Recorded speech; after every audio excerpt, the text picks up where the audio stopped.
میری شادی کو ابھی 6 مہینے ہی ہوئے تھے۔ میری بیوی بہت خوبصورت تھی۔ وہ مجھ سے عمر میں بہت چھوٹی تھی۔ میں ایک ٹریول ایجنسی میں نوکری کرتا تھا۔ جب گرمیاں شروع ہوئیں تو میں گرمی کی شدت کی وجہ سے سب گھر والوں کی بری حالت دیکھ کر گھر میں ایک اے سی لگوا لیا تھا۔ اے سی لگنے کے بعد سارے گھر میں سکون ہو گیا تھا اور گھر کے تمام 5 کے 5 افراد ایک ہی بڑے کمرے میں قالین بچھا کر اس پر آرام کر لیتے تھے۔ میرے گھر میں کل 5 افراد ہی تھے۔ میں تھا، میری بیوی تھی، میری ماں تھی اور 2 چھوٹے بہن بھائی تھے۔ میرا چھوٹا بھائی اتنا چھوٹا بھی نہیں تھا، وہ نوجوانی میں قدم رکھ رہا تھا۔ میری بیوی مجھ سے بہت پیار کرتی تھی۔ میری ماں اور میری بہن کے ساتھ بھی اس کی کافی بن گئی تھی۔ میرا چھوٹا بھائی بھی میری بیوی کا بہت خیال رکھتا تھا اور میری چھوٹی بہن سے زیادہ اپنی بھابھی یعنی میری بیوی کو ترجیح دیتا تھا۔ اکثر اپنی بھابھی کی خاطر اپنی چھوٹی بہن سے بھی لڑنے لگ جاتا تھا۔ ایک چیز میں نے نوٹ کی تھی کہ جب سے اے سی لگا تھا تو میری بیوی سارا دن جب اے سی آن نہیں ہوتا تھا تو وہ اسی کمرے میں موجود ہوتی تھی، لیکن جیسے ہی اے سی آن ہوتا اور سب لوگ اس کمرے میں آ جاتے تو وہ جھٹ سے کمرے سے باہر نکل جاتی اور گھر کے کام سمیٹنے لگتی۔ مجھے بڑی حیرانگی ہوتی کہ میری بیوی ایسا کیوں کرتی ہے۔ ایک روز میں نے اپنی ماں کے سامنے اپنی بیوی کو روکا اور اسے کہا کہ تم دن بھر گرمی میں کام کرتی رہتی ہو، جب زیادہ گرمی ہو تو اے سی والے کمرے میں رہا کرو ورنہ تم بیمار پڑ جاؤ گی۔ تو میری ماں بولی کہ اس کو پتہ نہیں کیا آفت آ جاتی ہے، یہ کم عقل ہے، جب اے سی آن ہوتا ہے تو یہ فوراً اٹھ کر باہر چلی جاتی ہے۔ عجیب انسان ہے، اسے گرمی بھی نہیں لگتی اور وہ کان بند کیے رکھتی ہے۔ میں اپنی بیوی کو اس کے جواب میں دیکھتا تو وہ خاموشی سے سر جھکائے بیٹھی ہوتی تھی۔ اس نے مجھے یا میری ماں کو اس بات کا کوئی جواب نہیں دیا تھا، حالانکہ وہ اتنی کم گو یا چپ رہنے والی لڑکی نہیں تھی۔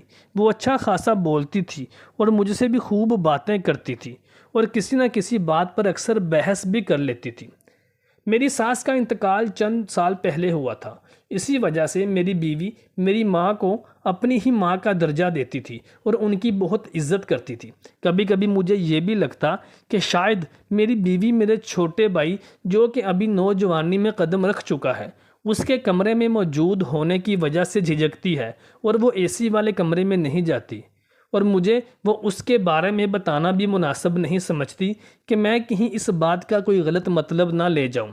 میں فکر مند رہنے لگا تھا اور دوسرا اے سی میں لگوا نہیں سکتا تھا کیونکہ اتنا زیادہ بل میں نہیں دے سکتا تھا کہ دوسرے کمرے میں بھی اے سی لگوا دیتا اور سارے گھر والے وہاں بیٹھ جاتے اور میں اور میری بیوی ایک الگ کمرے میں اے سی میں بیٹھ جاتے۔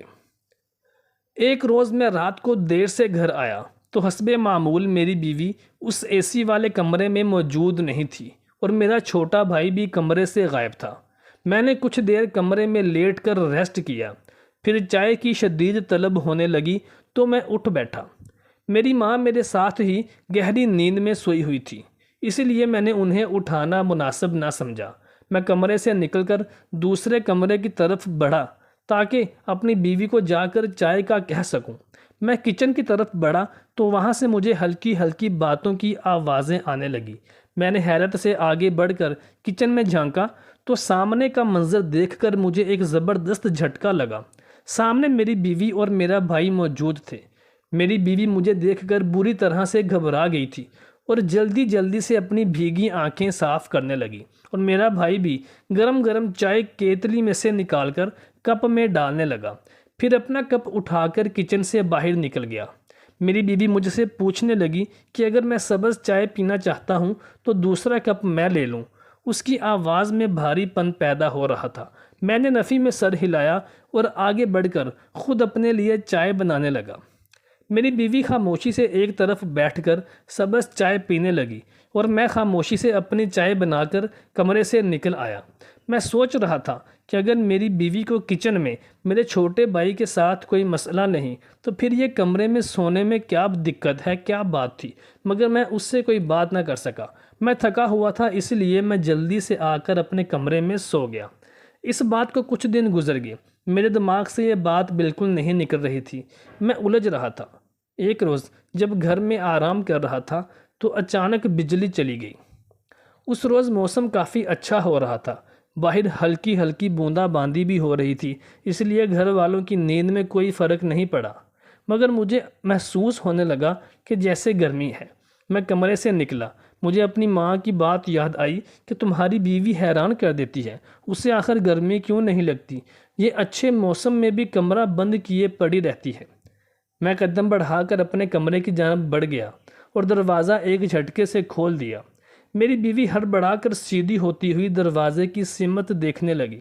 میرے ہاتھ میں موبائل تھا، جس کی ٹارچ میں سامنے کا منظر دیکھ کر ہکا بکا رہ گیا تھا۔ میری بیوی کے گھبرائی ہوئی تھی، وہ چادر میں سمٹ گئی۔ مجھے لگا جیسے میں اپنے قدموں پر کھڑا نہیں ہو پاؤں گا۔ میری بیوی کی حالت اب خراب ہو رہی تھی، وہ بند کمرے میں بھی موٹی چادر میں دبکی پسینہ پسینہ ہو رہی تھی۔ اس کا چہرہ سرخ ہو رہا تھا، وہ پانی سے بھری آنکھیں مجھ پر ٹکائی ہوئی تھی۔ میں نے آگے بڑھ کر اس کی حالت کی وجہ پوچھی تو اس نے مجھے گم سم کر دینے والا جواب دیا۔ میں بہت زیادہ پرواہ کرنے والا انسان ہوں، مجھ سے بڑھ کر احساس کرنے والا کوئی شخص نہیں تھا، لیکن اس روز مجھے اپنی لاپرواہی پر خود شرمندگی ہونے لگی۔ میری بیوی مجھے بتا رہی تھی کہ اس کو کوئی خاندانی بیماری ہے جو کہ اس کی ماں سے اس کو وراثت میں ملی ہے۔ سخت گرمیوں میں بھی اسے اپنے جسم کو گرم رکھنا پڑتا ہے اور ٹھنڈی ہوائیں اور خاص طور پر اے سی کی ٹھنڈی ٹھار ہوا سے اس کو الرجی ہو جاتی ہے۔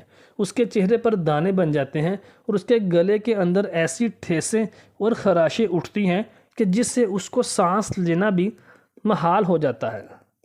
میں اب بہت شرمندہ ہو رہا تھا کہ مجھے آج تک یہ بات کیوں پتہ نہ چل سکی، اور میری بیوی نے بھی مجھے آج تک یہ بات کیوں نہیں بتائی۔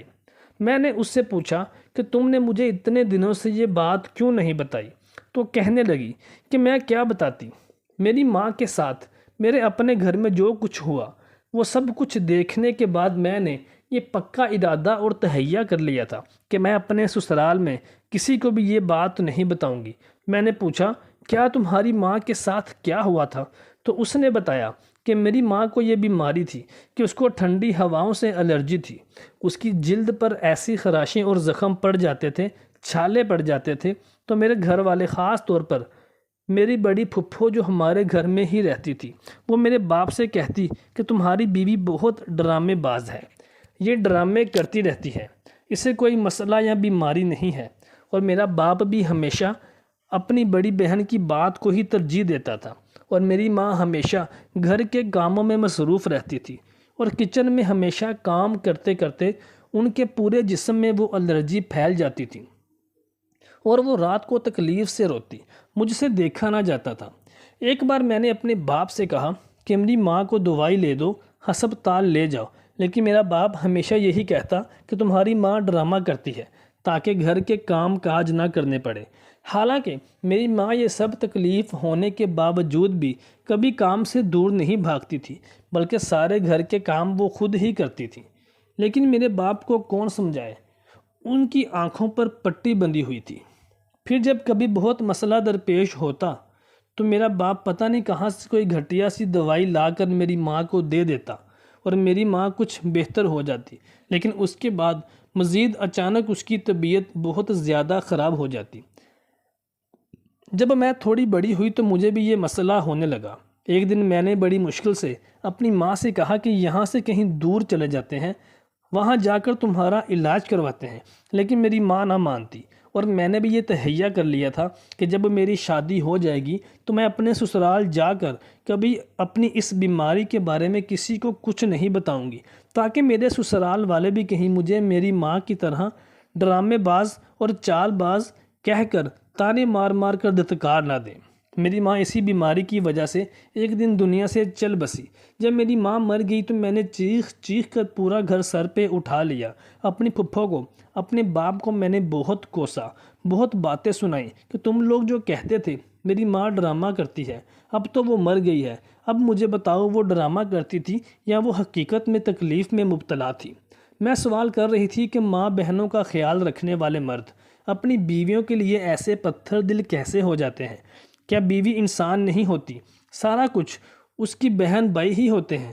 بیوی بس ایک بے جان گڑیا یا غلام ہوتی ہے جس سے بدترین حالات میں رکھا جائے، اس سے اپنے کام نکلوائے جائیں، اس کے ہاتھوں کے بنے کھانے کھائے جائیں، اس سے گھروں میں صفائیاں ستھرائیاں کروائی جائیں اور اسے مکمل نظر انداز کر دیا جائے۔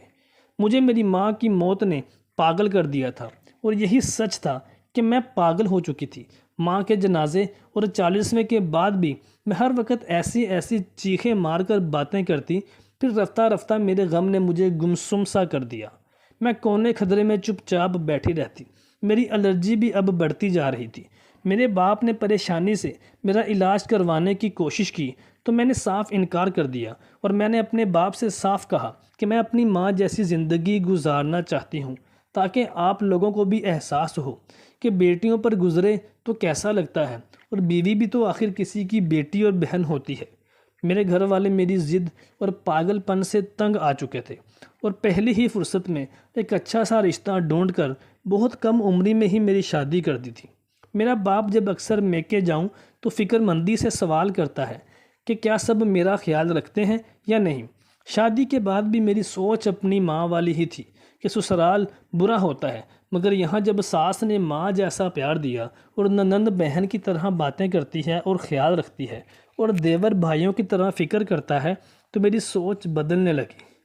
میرا نصیب اپنی ماں سے الگ تھا، مگر اب بھی مجھے خوف تھا کہ شاید سب اس لیے اچھے ہیں کہ میری بیماری کے بارے میں نہیں جانتے۔ مجھے لگتا تھا کہ اگر میری الرجی کی بات کھلی تو میری ماں کی طرح مجھے بھی سب سے الگ کر دیا جائے گا۔ میری بیوی اپنی روداد سنا کر افسردگی سے سر جھکائے بیٹھی تھی۔ میری آنکھیں اپنی ساس کے حال پر افسردہ ہو گئیں۔ مجھے اپنے گھر والوں پر فخر ہونے لگا۔ میرے بھائی کو جب میری بیوی کی حالت کا پتہ چلا تو وہ اس کا خیال رکھنے لگا، اس کو دوا بھی لا کر دیتا تھا، اور میری بیوی کے خوف پر اس نے ہمیشہ سب کے سامنے کوئی بات نہیں کی تھی۔ میں اپنی بیوی کو ڈاکٹر کے پاس لے گیا۔ میری ماں بہن کو پتہ چلا تو وہ بھی میری بیوی کا اور بھی زیادہ خاص خیال رکھنے لگی اور پہلے سے زیادہ توجہ دینے لگی۔ ٹھنڈی ہواؤں کے چلتے ہی میری ماں کو سب سے پہلی فکر میری بیوی کی ہونے لگتی ہے۔ مجھے خوشی تھی کہ ہم بیماری کو جرم نہیں سمجھتے تھے۔ اپنے ارد گرد ایسے بہت سے لوگ ملتے ہیں جو اندر ہی اندر یہ دکھ اور تکالیف سہنے کے عادی ہوتے ہیں۔ وہ روتے چلاتے نہیں، وہ بھیک نہیں مانگتے، بلکہ وہ احساس خودداری کے ساتھ اپنی تکالیف کو برداشت کرتے ہیں، اور کسی کو کانوں کان خبر نہیں ہونے دیتے کہ وہ کس عذاب سے دو چار ہیں اور وہ کس بیماری سے لڑ رہے ہیں۔ ہمیں بھی چاہیے کہ ہم اپنے گھر میں، اپنے آس پاس، اپنے قریبی رشتہ داروں کے علاوہ اپنے دور کے رشتہ داروں میں بھی ایسے لوگوں کا خیال رکھیں۔